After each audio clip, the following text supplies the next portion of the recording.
కన్నడ సినీ పరిశ్రమను కుదిపేస్తున్న నటి రన్యారావు గోల్డ్ స్మగ్లింగ్ కేసులో రోజుకో సంచలన విషయం వెలుగులోకి వస్తుంది. ఆఫ్రికా నుంచి దుబాయ్ మీదుగా ఏకంగా 100 కోట్ల రూపాయల బంగారాన్ని భారత్కు అత్యంత చాకచక్యంగా స్మగ్లింగ్ చేసిన ఈ ముఠా భాగోతాన్ని ఎన్ఫోర్స్మెంట్ డైరెక్టరేట్ బట్టబయలు చేసింది. మొదట 2 కోట్లు నష్టపోయిన ఈ గ్యాంగ్ ఆ తర్వాత ఏడాది కాలంలోనే 100 కోట్లకు పైగా విలువైన బంగారాన్ని స్మగ్లింగ్ చేసి జేబులు నింపుకుంది.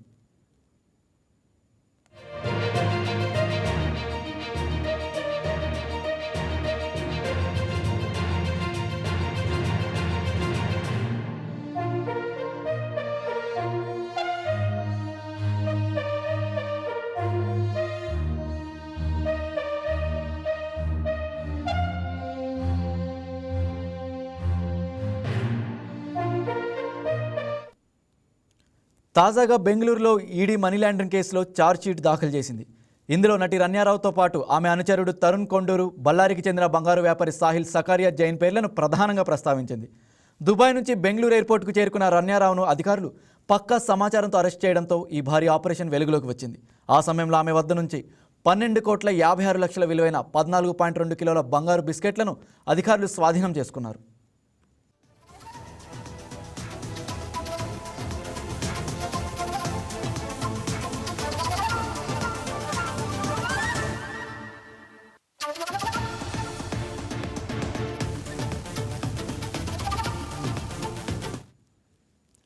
ఈడీ విచారణలో విస్తుపోయి నిజాలు బయటపడ్డాయి. రన్యా, తరుణ్ కలిసి ఆఫ్రికా నుంచి నేరుగా బంగారాన్ని సేకరించేందుకు ఒక అంతర్జాతీయ నెట్వర్క్ను ఏర్పాటు చేసుకున్నారు. దుబాయ్ మార్కెట్లోని చాలా వరకు బంగారం ఆఫ్రికన్ గన్ల నుంచే వస్తుందని తెలుసుకొని దుబాయ్ కేంద్రంగా వీరా డైమండ్స్ ట్రేడింగ్ ఎల్ఎల్సి అనే కంపెనీని స్థాపించారు. అనంతరం ఉగాండా, కెన్యా, టాంజనియాలలో ఏజెంట్ల కోసం గాలింపు మొదలుపెట్టారు. ఈ క్రమంలోనే ఉగాండాకు చెందిన బెన్ అనే ఏజెంట్తో 5 కిలోల బంగారానికి మొదటి డీల్ కుదుర్చుకున్నారు. ఇది సక్సెస్ అయితే 50 కిలోల కాంట్రాక్ట్ ఇస్తామని చెప్పారు. దీనికోసం బెన్కు అడ్వాన్స్గా $25,000 అంటే సుమారు 23.5 లక్షలు, అలాగే పన్నులు, ఫీజుల కోసం చెరో 9 లక్షలు చెల్లించారు. కానీ బంగారం రాలేదు. దీంతో 2024 జనవరిలో తరుణ్ స్వయంగా ఉగాండా రాజధాని కంపాలకు వెళ్ళాడు. అక్కడ ఒక రిఫైనరీలో బంగారాన్ని చూపించిన ఏజెంట్లు దానిని రిలీజ్ చేయడానికి మరో 1,70,00,000 అడిగారు. అప్పుడే తాము మోసపోయామని, సుమారు 2 కోట్లకు పైగా బురిడీ కొట్టారని వారికి అర్థమైంది.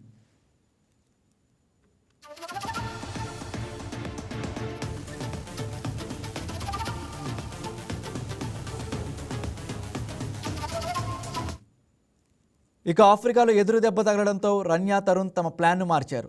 దుబాయ్లోని ప్రసిద్ధ డేరా గోల్డ్ సౌక్లో ఆఫ్రికన్ డీలర్ల నుంచి నగదు చెల్లించి బంగారం కొనుగోలు చేయడం ప్రారంభించారు. రన్యా పెద్ద ఎత్తున నగదును మార్కెట్కు తీసుకెళ్లి బంగారాన్ని కొనుగోలు చేసేది. మరోవైపు ఈ బంగారం దుబాయ్ నుంచి స్విట్జర్లాండ్ లేదా థాయిలాండ్ వంటి 3వ దేశానికి ఎగుమతి అవుతున్నట్లు తరుణ్ కొండూరు నకిలీ కస్టమ్స్ డిక్లరేషన్లు సృష్టించేవాడు. కానీ వాస్తవానికి రన్యా ఆ బంగారాన్ని దుబాయ్ విమానాశ్రయంలో తీసుకొని తన దుస్తుల్లో దాచుకొని రహస్యంగా భారత్లోకి స్మగ్లింగ్ చేసేది. మార్చి 2024 నుంచి మార్చి 2025 మధ్యకాలంలో రన్యా దుబాయ్ నుంచి భారత్కు సుమారు 15 సార్లు ప్రయాణించింది. ఈ కాలంలో ఏకంగా 102 కోట్ల విలువైన 127.87 కిలోల బంగారాన్ని భారత్కి తీసుకొచ్చింది. ఇలా తీసుకొచ్చిన బంగారాన్ని ఇండియాలోని పలువురు నగల వ్యాపారులకు విక్రయించారు.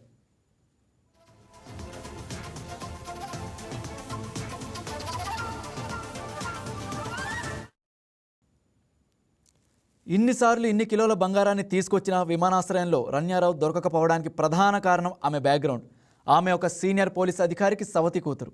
ఈ హోదాను ఉపయోగించుకొని వీఐపీ ప్రోటోకాల్ ద్వారా బెంగళూరు విమానాశ్రయంలో కస్టమ్స్ అధికారుల కళ్ళుగప్పి తనిఖీల నుంచి చాలా సులభంగా తప్పించుకునేది. ఈ భారీ స్కామ్పై లోతైన విచారణ జరుపుతున్న ఎన్ఫోర్స్మెంట్ డైరెక్టరేట్ ఇప్పటికే రన్యారావుకు చెందిన 34 కోట్ల విలువైన ఆస్తులను అటాచ్ చేసింది. ఈ స్మగ్లింగ్ నెట్వర్క్లో ఇంకెవరెవరు ఉన్నారనే దానిపై దర్యాప్తు సంస్థ మరింత లోతుగా ఆరా తీస్తోంది.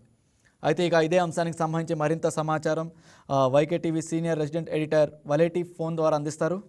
Yes, good morning Srinivas. Kannada పరిశ్రమను కుదిపేస్తున్న నటి రన్యారావు గోల్డ్ స్మగ్లింగ్ కేసులో రోజుకో సంచలన విషయం బయటకు వస్తుందని మనకు తెలుస్తోంది. ఇక తాజాగా ఈ కేసుకు సంబంధించి లేటెస్ట్ అప్డేట్స్ ఏంటి? Good morning Raj. Enforcement directorate ఒక పెద్ద ముఠా బాగోతాన్ని బట్టబయలు చేసింది. పెద్ద స్మగ్లింగ్ ముఠాని పట్టుకున్నట్టే చెప్పుకోవచ్చు.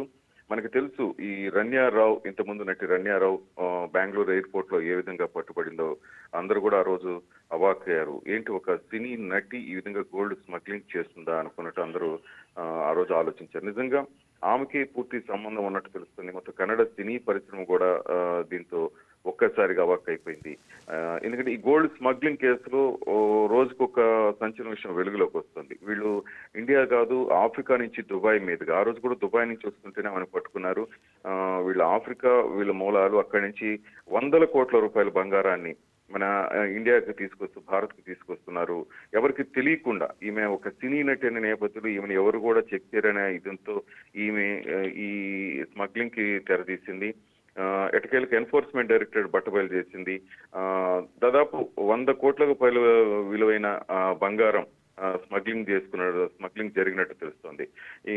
ఈ మధ్య కాలంలో బెంగళూరులో ఈడీ మనీ లాండరింగ్ కేసులో ఒక ఛార్జ్ షీట్ దాఖలు చేసింది రాజ్. ఇందులో నటి రన్యారావుతో పాటు ఆమె అనుచరుడు కొండూరు తరుణ్ అనే వ్యక్తి, అలాగే మరో బంగారు వ్యాపారి సాహిల్ సకరియా జైన్, ఇతను వచ్చేసి బళ్ళారికి చెందిన వ్యక్తి. వీళ్ళందరి పేర్లను ప్రస్తావించింది బెంగళూరుకు సంబంధించిన ఈడీ, బెంగళూరులోని ఈడీ డిపార్ట్మెంట్.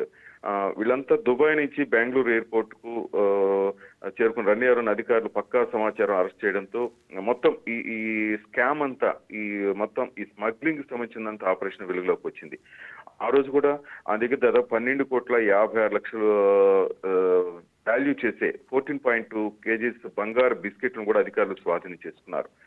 అంటే చాకచక్యంగా, అంటే నన్ను ఎవరు గుర్తించరు, నన్ను ఎవరు ఆపరు అని ఒక సినిమా యాక్టర్ కాబట్టి నన్ను ఎవరు టచ్ చేయరు అనే ఉద్దేశంతో ఆమె అంటే శ్రీనివాస్ ఆమె తండ్రి కూడా ఒక సీనియర్ పోలీస్ అధికారి కూడా అని చెప్తున్నారు. మనం ఇంతకు ముందు కూడా అది కూడా ఆమె కలిసి వచ్చింది. ఎందుకంటే సినిమా యాక్టర్ అనే ఒకటి, తండ్రి ఒక పోలీస్ ఆఫీసర్, ఈ రెండింటిని అడ్డం పెట్టుకుని కూడా ఆమె ఈ స్మగ్లింగ్ కి దిగింది. అసలు నేరుగా బంగారాన్ని అసలు సేకరించేందుకు ఒక ఇంటర్నేషనల్ నెట్వర్క్ ఏర్పాటు చేస్తున్నారు రాజ్. అసలు ఈడీ విచారణ చేస్తుంటే అసలు నమ్మలేని నిజాలు బయటకు వస్తున్నాయి. ఎందుకంటే దుబాయ్ లో యాక్చువల్ గా ఏంటంటే ఈ బంగారం అంతా ఆఫ్రికన్ గనుల నుంచే వస్తుంది. సో వీళ్ళు ఏం చేశారంటే దుబాయ్ కేంద్రంగా ఒక వీరా డైమండ్స్ ట్రేడింగ్ ఎల్ఎల్సీ అనే కంపెనీ స్థాపించారు. అక్కడి నుంచి మన సినిమాలో చూస్తుంటాం, మన సూర్య సినిమాలో కూడా చూసాం ఈ డైమండ్స్ కానీ బంగారం అతను ఎలా తీసుకొస్తాడు హీరో అనేది. అదే విధంగా ఉగాండా, కెన్యా, టాంజానియాలో వీళ్ళు ఏజెంట్ల కోసం గాయం చేపట్టి అక్కడ ఒక బెన్ అనే ఏజెంట్ తో 5 కిలోల బంగారానికి మొదటి డీల్ ఏర్పరచుకున్నారు. ఆ తర్వాత ఈ సక్సెస్ అయితే 50 కిలోల కాంట్రాక్ట్ ఇస్తామని కూడా చెప్పారు. తర్వాత బెన్ కు అడ్వాన్స్ గా అక్కడున్న అమౌంట్ అంటే $25 అంటే 23.5 లక్షలు, అలాగే పన్నులు, ట్యాక్సెస్ వీటన్నిటి కోసం మరో 9 లక్షలు చెల్లించారు. కానీ బంగారం రాలా. దీంతో ఈ తరుణ్, మనం చెప్పుకున్న తరుణ్ అంటే ఈ రన్యారావుతో ఉన్న తరుణ్ కొండూరు డైరెక్ట్ గా ఉగాండా రాజధానికి వెళ్ళాడు. అక్కడ బంగారాన్ని చూపించే ఏజెంట్లు దాన్ని రిలీజ్ చేయడానికి 1,70 లక్షలు అడిగారు. అప్పుడు తాము మోసపోయామని 2 కోట్లకు పైగా బొడ్డి కొట్టడం అర్థమైంది. సో ప్లాన్ మార్చుకున్నారు. ఆ తర్వాత ప్లాన్ మార్చుకుని ఇదంతా ఎందుకు, డైరెక్ట్ గా ఆమె బంగారం కొనుగోలు చేసింది. ఈ దుబాయ్ నుంచి ఇండియాకి తీసుకొచ్చే క్రమంలో ఎట్లా స్విట్జర్లాండ్ లేదా థాయిలాండ్ వంటి 3వ దేశానికి ఎగుమవుతున్నట్టు తరుణ్ కొండూరి నకిలీ కస్టమ్స్ డిక్లరేషన్ సృష్టించాడు. అంటే డైరెక్ట్ గా ఇక్కడికి రావటం లేదు, ఇది వేరే దేశాలకు తీసుకెళ్తున్నారని చెప్పి. కానీ వాస్తవానికి ఏంటంటే బంగారాన్ని రన్య దుబాయ్ విమానాశ్రయంలో తీసుకుని తన డ్రెస్ లో ఆమె దాచుకుని భారత్ కు తీసుకొచ్చేది. ఆ నేపథ్యంలోనే ఆమె చిక్కింది. దాదాపు మీరు చెప్తున్నట్టుగా 2024 నుంచి 25 వరకు ఆమె 15 టైమ్స్ ఆమె ట్రావెల్ చేసింది. దాదాపు 102 కోట్ల విలువైన 127.87 కిలోల బంగారాన్ని ఆమె భారత్లోకి తీసుకొచ్చింది. చాలా షాపులకైతేనేమి నగల వ్యాపారులకు విక్రయించింది. కానీ ఎప్పుడు పట్టుకోలేదు. కానీ ఎప్పటికైనా దొంగ దొరకపోవడం అన్నట్టుగా ఆమె దొరికింది. అసలు అందరూ అదే ఆశ్చర్యపోతున్నారు. ఎందుకంటే మెయిన్లీ ఆమె బ్యాక్గ్రౌండ్ సినిమా యాక్టర్ అండ్ వాళ్ళ ఫాదర్ ఒక సీనియర్ పోలీస్ అధికారి సవతి కూతురు ఈమె. ఈ 2 హోదాలు ఉపయోగించుకుని విఐపి ప్రోటోకాల్, మెయిన్ గా ఏంటంటే విఐపి ప్రోటోకాల్ ఏంటంటే వాళ్ళు లైట్ తీసుకుంటారు. పోలీస్ ఆఫీసర్ కూతురని లేకపోతే సినిమా యాక్టర్లు ఈ పనులు ఎందుకు చేస్తారని చెప్పి అదే ఆమెకి ప్లస్ అయింది. కానీ బెంగళూరు విమానాశ్రయ కస్టమ్స్ అధికారులు మాత్రం పట్టుకున్నారు. తనిఖీల నుంచి ఆమెను ఎంత తప్పించుకుందామని చూసుకున్నా ఎట్టకేలకు దొరికింది. ఈ మొత్తం మీద టోటల్ స్కామ్ చాలా పెద్ద ఎత్తున భారీ స్కామ్. దీని మీద ఎన్ఫోర్స్మెంట్ డైరెక్టర్ పెద్ద ఎత్తున విచారణ జరుపుతోంది. ఇప్పటికే దాదాపు 34 crores ఆమె ఆస్తులు కూడా అటాచ్ చేసేసింది. అలాగే ఈ నెట్వర్క్ ఎవరెవరు ఉన్నారు, ఇంకా ఎవరైనా సినిమా యాక్టర్లు ఉన్నారా, తరుణ్ కొండూరేనా లేక రన్యారావేనా, ఇంకా ఈ టీం అంతా ఎవరెవరనే వాళ్ళందరినీ బయటకు తీసే పనిలో ఈడీ అండ్ వీళ్ళంతా ఎన్ఫోర్స్మెంట్ డైరెక్టరేట్ వీళ్ళంతా వెరిఫై చేస్తున్నారు Raj. Okay right Srinivas, thank you.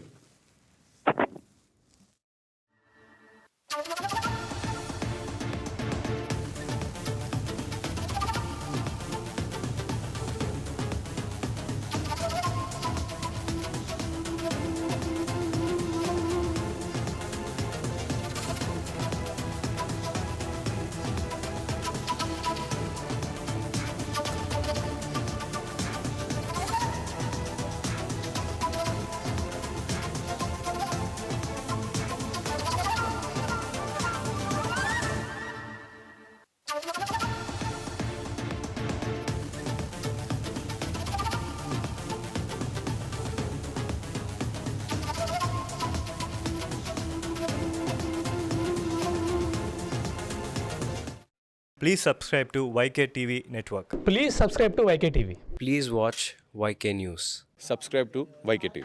Please subscribe to YKTV. Subscribe to YKTV. Please do subscribe to YKTV. And do subscribe to YKTV. Subscribe YKTV.